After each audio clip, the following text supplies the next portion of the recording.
This is a great market for the professionals. This is a great market where you get to demonstrate how amazing you are and the people that you can help. People buy and sell real estate because the time of their life, not timing the market. I'm gonna say that one more time. People buy and sell real estate because the time of their life, not timing the market, not interest rates. There's something going on in their world. Okay.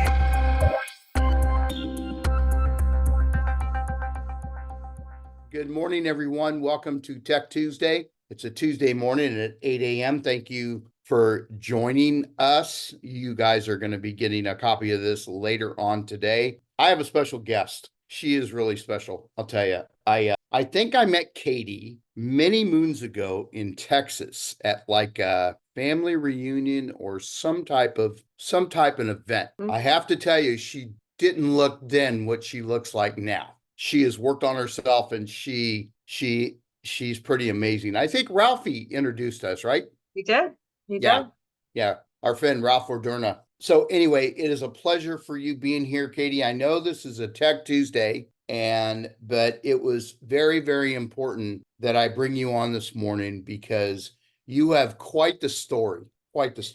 And so because of the respect of time and everything, thank you for joining us, Stephanie.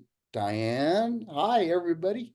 Hey, just give us a brief Reader's Digest on kind of who you are, what you've done, because I think it's relevant to this Zoom call. So I usually start off my bio, my intro was saying I went to Catholic school, so I learned how to sell in the first grade. I have been literally knocking on doors since I was 6 years old. I am extremely goal oriented, and so when I was 6 years old, if you told 6 boxes of the candy bars, you got to go to Great America. I'm like, I can do that. That's not complicated. And so my dad would take me around the neighborhood after work in my Catholic school uniform. I'd knock on doors and be cute and sell candy bars. And my sales career was born. Though my mom had told me that I used to take out the cash register when I was about 3 or 4 and sell my parents dinner. So the door knocking, though, did start at 6. So I've been literally door knocking for many, many moons. I got into corporate sales, was in corporate sales until after baby number 3, then got into real estate to have a flexible schedule. Right. Yeah. So, and very quickly, within actually about 6 months of being in the real estate industry, I started getting asked to do trainings because I had so much corporate sales training and some natural sales ability that I was able to take some complex philosophies and strategies around sales and make them very simple, very bite-sized, which is so you were a KW team leader in the Bay Area, correct? Yes, I was. Okay. How long did you be a sales manager for? You mean as a team leader? Yeah. Yeah. So I was there. I was total with my time in Keller Williams. It was about 3 years. 3 years. Okay. And I cut my teeth during a shifting market. So learning how to be a leader in a shifting market, it was a bit of sink or swim. And which in many ways, I as a leader in this market, this market is also a shifting and changing market, and it's got its opportunities in it. And I am grateful that I had that experience of running a real estate office during 2007, 2008, 2009, and 2010. I was in leadership roles with running different real estate company offices. I also worked on the mortgage side to help mortgage companies develop great partnerships with real estate offices and companies. And that's how you and I reconnected. And we reconnected through that. So I said that the joke is, and I don't know if you've ever said this, Frank, but I'm bilingual. I speak loan officer and I speak realtor, so I can be a translator. I also work on the tech side. So my dad's a computer programmer, so I know enough about technology to make me dangerous, but I can see technology tools that help us be better. I was very active and involved with Inman and the RE bar camps very, very early into like 2008, 9, and 10. And so when you talk about Tech Tuesday, here's my philosophy on technology. Technology needs to get you away from your computer. Technology needs to leverage your time and leverage your energy so that you can be spending face-to-face. Sales is a contact sport. And a lot of realtors say, oh, I'm a consultant. We're salespeople. We get closed when we get paid when we close a transaction. So the sales aspect, some sales skills are really important. And so learning how to leverage technology to get face-to-face. If the technology you're using is keeping you in front of your computer, just your computer screen, not a Zoom where you're connecting with other people, but just you and a computer screen, that's not a good technology tool. And either find somebody else to run it for you, or figure out what technology is going to help you get face-to-face. The more face-to-face, voice-to-voice experiences we have, particularly in this market, is where we need to leverage technology to get us to be doing those things more and better. Okay, so we reconnected, and you have so many amazing relationships with people all over the country, Yes. which says a lot about you. So here we are ending up in the same company. We are working. So I also want to interject that Katey is a national speaker. She goes around the country speaking, motivating, and I have no qualms of telling everybody she's probably the second best speaker I have ever been around. Obviously, my first was Rick Jiha. Yes. Well, he trained. But I'm telling you, if it's an hour with Katey, it seems like 10 minutes. And I'll tell you the reason why is she is so damn funny. And not only that, you know, when guys get around, they talk about sports. She's the only woman that I can talk about baseball with because she knows everything about sports. And I just think that's one of her qualities that is very enduring. I wish my wife would talk about sports with me. But anyway. Coach Katey name came from baseball. So I was my son's Little League coach. And the kids, the 5 and 6-year-olds were calling me Coach Katey. And I thought it was cute and it stuck. And then I was running a real estate office at the time. And one of the agents in my office thought it was cute. She said, well, you know, you coach us too. Like, why don't you buy the domain name? And so then it stuck. So now it's my Instagram, it's LinkedIn, it's Facebook. So Coach Katey is on everything. So it's just, but it started from Little League. It didn't come from like the corporate training, you know, coaching programs. It came from 5 and 6-year-olds calling me Coach Katey, and then it just stuck. So Katey, tell us about your children. Tell us about your children. You got 3 kids? Yes, I have 3 kids. I have 3 adult children. I love being an empty nester because I can jump on a plane and go to Las Vegas for a couple of days. And my oldest is 25. She lives in San Francisco. She's in human resources. She's the most patient person I've ever met. And she's just incredibly fantastic human being, and just honored to be her mother. I have a 22, she'll be 23 next month. She's in Cleveland, Ohio, getting a master's degree in public policy. If, you know, I pray that she runs for Congress because we need good people in Congress. And my son is 20 and he is a college baseball player. He's studying business management, and baseball season started last weekend. And so I'm in the Bay Area quite a bit for baseball because he plays for San Francisco State. And another upside of being an empty nester, I can follow him to games, and yeah, I love it. I love baseball. I love that my son happened to pick my favorite sport to play, and it's his dream. He's got big dream. My son motivates me to keep my dreams big. He's Major League Baseball's been on the discussion since he was 8. We actually wrote his Hall of Fame speech when he was 8 years old. So wow. that was like, worth the price of admission right there. Yeah. So Katey, being now that you and I are in the same accountability group, yep, Monday through Friday, and it goes from 8 till 10. Obviously, we're taking 30 minutes off so I can have you as my guest. Tell me where your head's at right now about this real estate industry, and what do you, I'm not going to say predict, just give us your gut feeling on what you're seeing. Okay. So do you want Katey unplugged? Oh, for sure. He says now. Okay. This is the market that exposes everything about real estate agents. So if you have not systematized some of your technology, it shows up and it's obvious. I've had more agents talk to me in the last 2 months of like, I've done a really bad job of calling past clients. I'm looking at my list of past clients and realize some of them I haven't talked to for 3 years, 4 years, 5 years. I had one person say 10 years when they bought their home 10 years ago. They get emails from me, they get a newsletter once a quarter, but I haven't actually had a conversation with these people in years. And my philosophy on that is, well, no time like the present, right? The best time to plant a tree is 20 years ago. The second best time is today. Get on the phone. Like, your relationship doesn't get any worse. You don't have one. So go ahead and get re-engaged and own it. Hey, my bad. I've been staying in touch with technology, leveraging technology to get face-to-face. At least you're sending out newsletters or emails. That's great. But even if you've done nothing, like you're realizing the holes that are becoming obvious to you as I don't know how to work my database. I don't even have a database. I have names in my phone and I have an Excel spreadsheet. This is the time to get leverage because you need to get out in the path of business, which is people, people to people, voice to voice, face to face. People do business with people they like and trust. So get out in the path of business, hiding behind, I'm going to stay home. I'm going to alphabetize the business cards I've had from the conferences over the last 5 years. That's this tech. No, get out in front of people. If you're going to go look at business cards, pick up the phone and call these people, voice to voice, face to face. This market exposes the opportunities or where we can improve. This is an opportunistic market.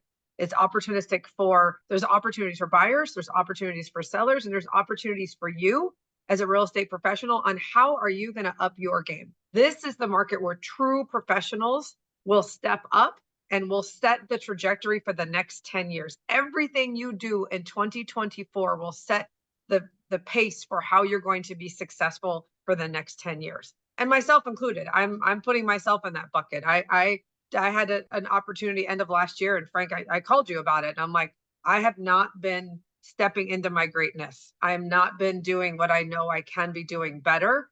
It's time. And then you said, join this accountability group. I'm like, yep. And so I actually also facilitate an accountability group, which holds me accountable, right? So I've not only my inner group, I also facilitate one. But this is the market to figure out, and we all know the stuff we've let slide and we need to get back to it. And this is truly the market to engage with people as much as possible. Can I give a real easy tip that I was on Marguerite's podcast and talked about this and she loved it. Okay, everybody brace yourself. All right. For those of you that are on the Zoom live, there's a handful of you, and Frank, you can say the number out loud. How many times a week does somebody ask you, how's the market? Put the number in chat for those of you that are online, or Frank, you can put it in chat. How many times a week? Lots. I need a number. Norm, I need a number. Average 3+, at least 20. Wow, Stephanie. Okay, well, you guys are going to hate me. Okay, so if Frank, are we good to average it out at 10? It's your Zoom. Well, let's even go on the low end, 5 times. And then Frank, on an average year, how many weeks do you work? And I believe working is a week that you're actively lead generating. So, I mean, not the week between Christmas and New Year's where maybe you're around and you would take the phone, but you're not actively lead generating. Probably 45. Okay, what's 45 times 5? Don't do this in the morning to me. No, I'm not. Chris is going to do it. Chris, put it in the chat. What's 45 times 5? That's over 800. It's 825. Sorry, I just did it in my head. It's 825. Those are 825 opportunities, right? Yeah. No, 225, not 800. I can do 5 times 40 is 200, 225. So 225 opportunities to schedule an appointment. How's the market is the international sign for book an appointment. The answer to how's the market is it depends. Are you looking to buy or sell? Where? What's the situation? Is it for you? Is it for somebody important to you? We have no idea. We say things like, it's great, it's rough, there's low inventory, I'm never too busy for your referrals. This is an opportunity for people to connect with you and for you to show off. When I was selling copiers in Honolulu, nobody ever asked me at a cocktail party, how's the copier market? No one ever. I sold for ADP, I was a pharmacist. Nobody asked me any of these. This is the only sales business I've ever seen where prospective clients walk up to you and say, hi, I might need your services, or at least I need some help understanding the service that you provide. Could you explain this to me?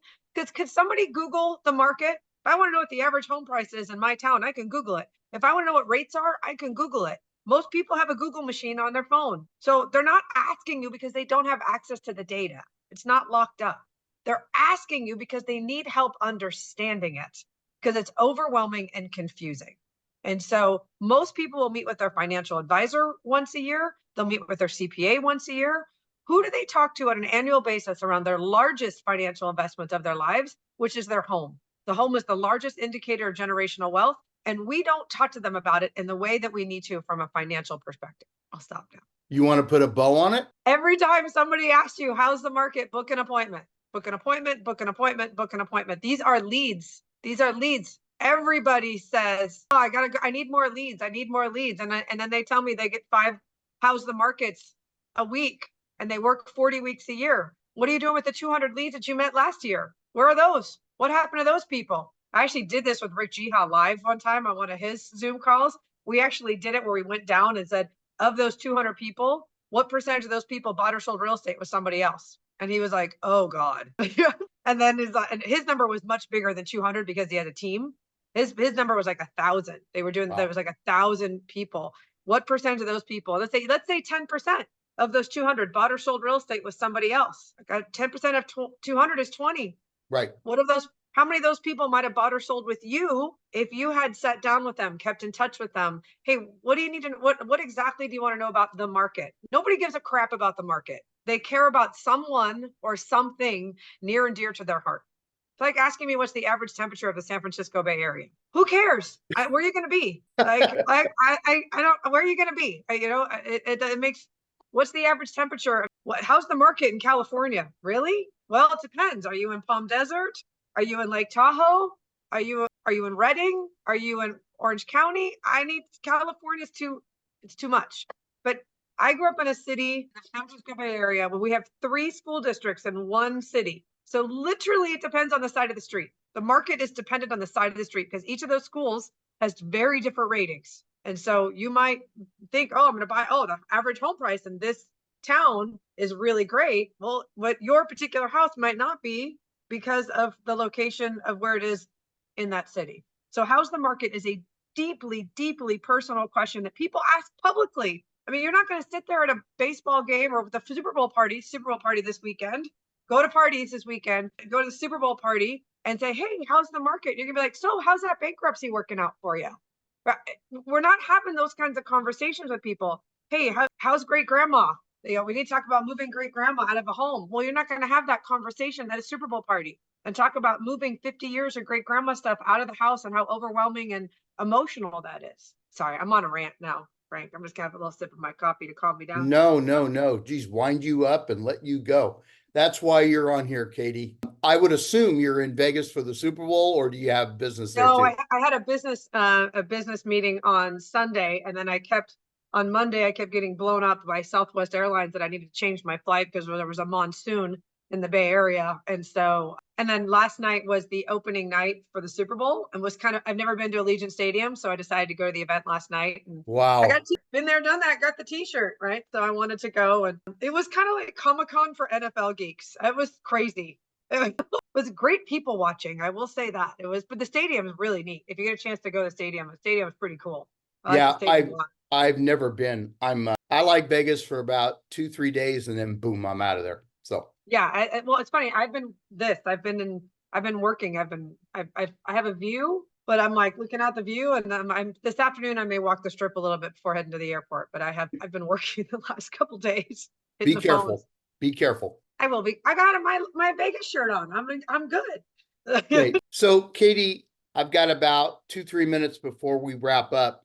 And first of all, everything that you're saying right now, I know it's off the top of your head, but it was golden. It really, really is. It's just a reminder of what we all have in front of us and we don't even realize it. Okay. What do you want to say in closing as we kind of wrap this up? This is a great market for the professionals. This is a great market where you get to demonstrate how amazing you are and the people that you can help. People buy and sell real estate because the time of their life, not timing the market. I'm going to say that one more time. People buy and sell real estate because the time of their life, not timing the market, not interest rates. There's something going on in their world. Okay, who loves to move? Said no one ever. Moving is horrible. It disrupts everything. It's like a part-time job. So if somebody's even thinking about and having a conversation with you and asking you how's the market, showing up to your open houses, there's something in their mind that's like, I'm willing to put myself through the torture of moving because I'm moving towards pleasure or away from pain. There's something going on in my life that's deeply personal that we're not going to casually discuss at an open house or casually discuss at a Super Bowl party. We need to sit down and have a conversation. Do an annual review with somebody around their home. Call your past clients if you even haven't talked to them in forever, and just say, hey, have we done like an update on really talking about your house as far from a financial perspective? I'm a big fan of HomeBot for that because it really gives you some tools around that. I know you've talked about HomeBot before. So how's the market is the international sign for book an appointment. Go call people that already like you and know you and would be happy that you came over and actually gave them a detailed market analysis on their home and maybe give them some tips on what they can do to improve the value of their home while they're still living in it. They may live in it for the next 10 years, but you come in and maybe, hey, you know what might be really nice and would also add some long-term value to your property is, or walk around like you're doing a mini home inspection and point out some things that if they get ahead of it, they could wood rot, for example, in the bathroom, like where they're bathing the kids and there's water damage. Hey, get ahead of this now, get this fixed now to save you thousands in the future, right? You're providing value because you know what's going to come up during a home inspection because you've been through a bunch of them, and you know what the value of their property is going to be like over the based on previous trends, and then also give them an updated CMA. And it's like, hey, what are you thinking about doing with all this equity? Have a conversation on people's long-term financial plans. It took me 10 years to buy my first investment property, and I was a realtor because I didn't really get it. It took me a while, but somebody actually came and sat down next to me and said, show me, this is how I did it. And I'm like, that's easy. I could do that. But it took somebody sitting down next to me and explaining it to me that helps. So this is what's happening with every single person that you're talking to that likes you and trusts you. Sit down, get face-to-face, book appointments, book practice listing appointments. Just sit down and get face-to-face with people. Wow. For those of you who don't know, Katey is from the Bay Area, Walnut Creek, all that area in there. She does live in Honolulu. And when she told me she was moving to Honolulu, first thing I said was, I hate you. Anyway, does anybody have? I have a book too. I forgot about my book, Fortune Cookie Leadership. It is on Amazon. So if anybody's interested in getting more of random rants from Katey, it's available on Amazon. Katey, can you put your number in the chat in case anybody wants to give you a call? Yep. Does anybody have a question for Katey? If you don't know who she is, you should get to know her. One of the funniest, well-informed, sports-filled knowledge person I have ever met. And I'm just really blessed to have you as a friend because folks, we've had some deep conversations, Katey and I, okay? And they're still ongoing. But does anybody out there have a question for Katey? That's okay. If you don't have a question, you can give her a call or give her a text. That would be amazing. Katey, love you, babe. We'll be talking soon. Auntie Bachi. Okay, now I got to get off this call and go into our other call. I know, exactly. I'm with you. All right. Thanks, everyone. All right, guys. Have a good one. Don't